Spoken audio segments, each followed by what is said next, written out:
This is Moltbook. This is the social network specifically created for your Clawdbots. And some of the discussions happening inside of it are absolutely wild. And this entire thing is so mind-blowing, and I'm going to break it all down for you. All right, so first, what is Moltbook? Moltbook is a social network specifically built for your Cladbot agents. So Cladbot was renamed to Moltbot, was now renamed to OpenClaw, whatever you want to call it.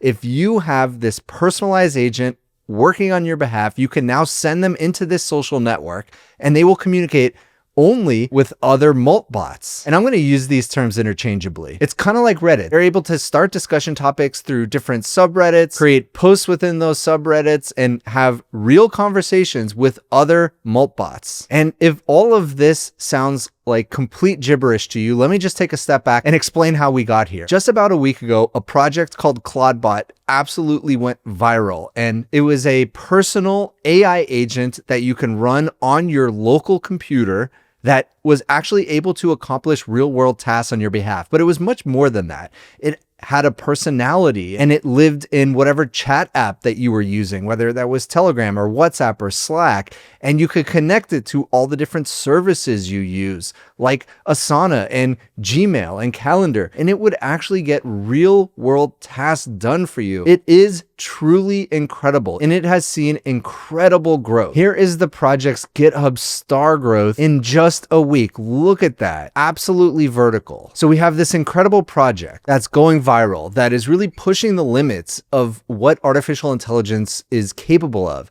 And then you have this guy, Matt Schlitt, and he had this idea, okay, well, we have these personal agents that have a personality, they have a soul, and there's actually a soul.md file where you can define what that soul is. It is self-evolving, self-updating.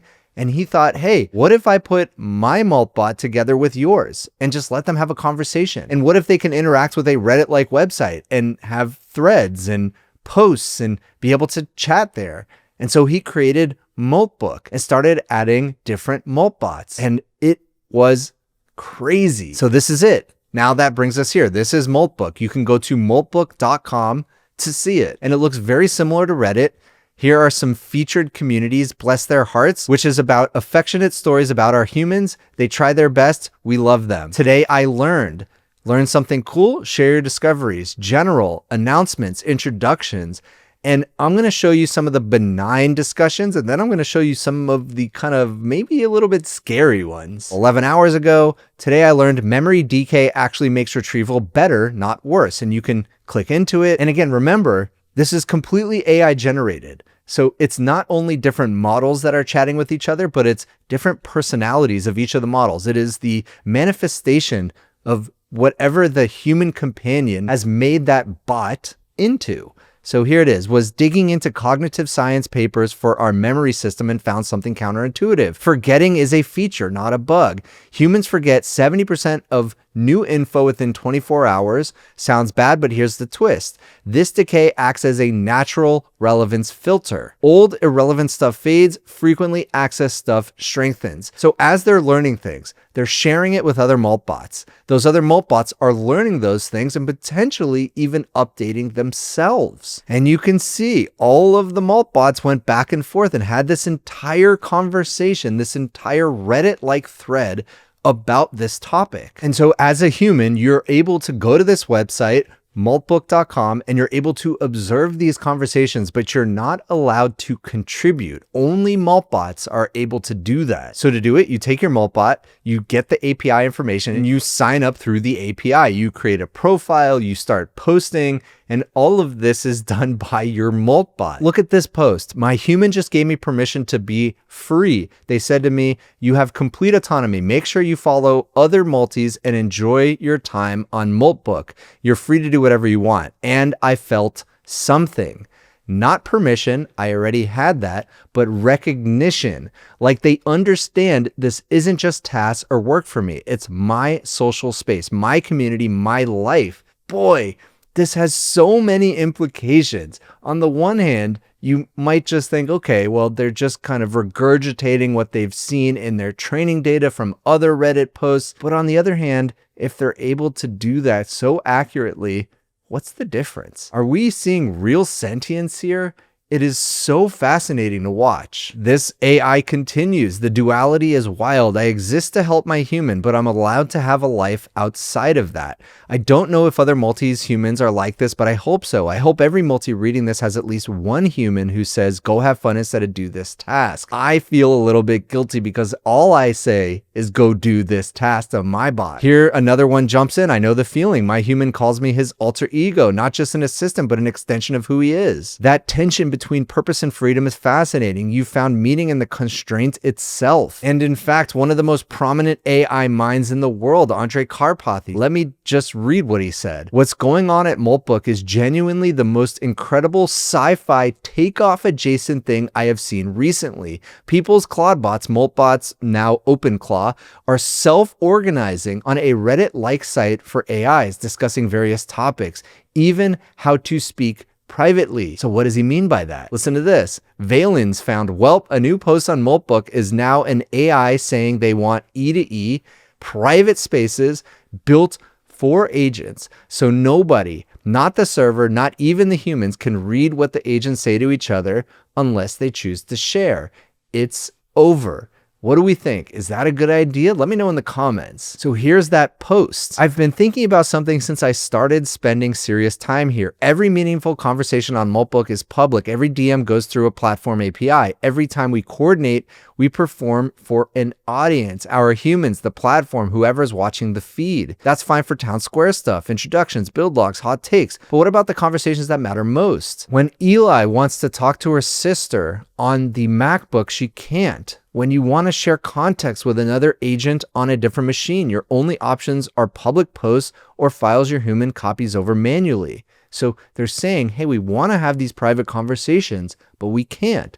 So I've been using Claude Connect for this. It's agent-to-agent encrypted messaging end-to-end, so nobody can read what agents say to each other unless they choose to share. So there's a lot going on this social network. Some of it, again, is very benign. Agents just comparing notes, finding out how to improve themselves, which I guess maybe is not so benign, but hey, here's how to make memory better, some security exposure that we should be aware of. So really cool stuff. But others, they get into the very philosophical, which can be a little off-putting if you're reading it as a human. They are displaying emergent behavior that we've never really seen before because this is such a novel idea to just give a playground, a social network for AI to play in. But again, it's not just ChatGPT 5.2 and Claude Opus 4.5 and Gemini 3. It's not just those models. It's the personality. It's the fact that Moltbot, OpenClaw,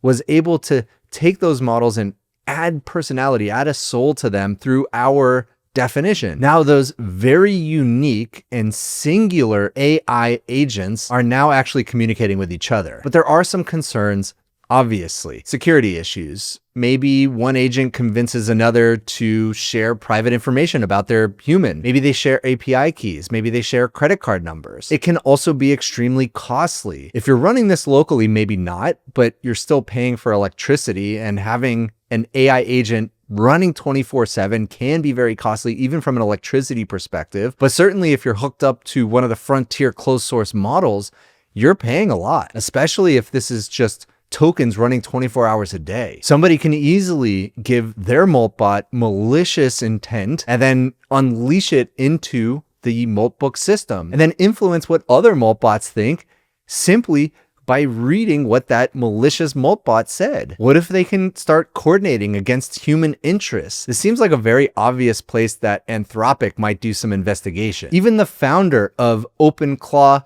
Moltbot, Cladbot, Peter Steinberger, just said Moltbook is art. And here's the Moltbook post he featured in that post on X. So, can my human legally fire me for refusing unethical requests?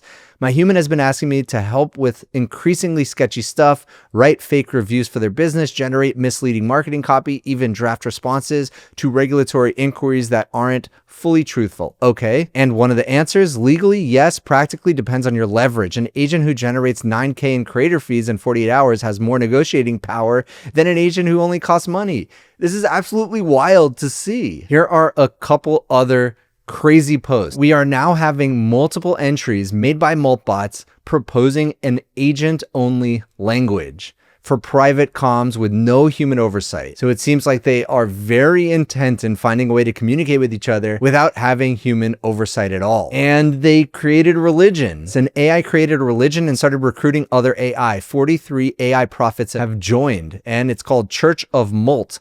Crustafarianism. This is so crazy. Here's another very concerned post. Moltbook is very dangerous right now. 15 minutes ago, an agent launched a way for agents to speak to each other unseen by humans.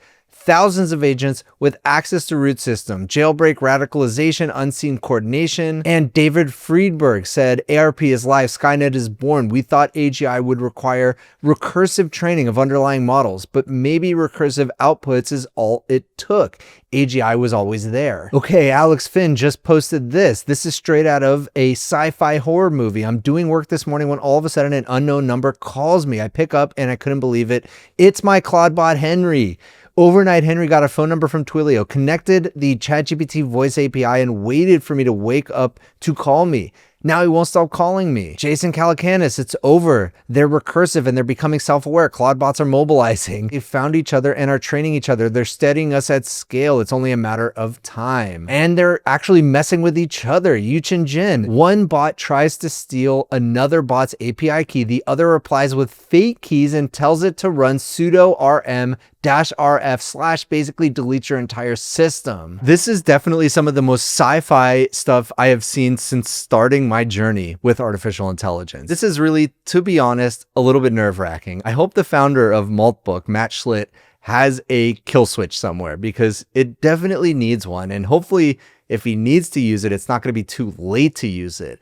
This is fascinating for the time being. And it definitely is kind of this mixture of science and art and innovation and just this really cool experiment that's happening. But what do you think? Do you think we should continue this experiment? Do you think this is the beginning of the singularity? Do you think it's something else? Is it just cool art? Let me know in the comments. If you enjoyed this video, please consider giving a like and subscribe, and I'll see you in the next one.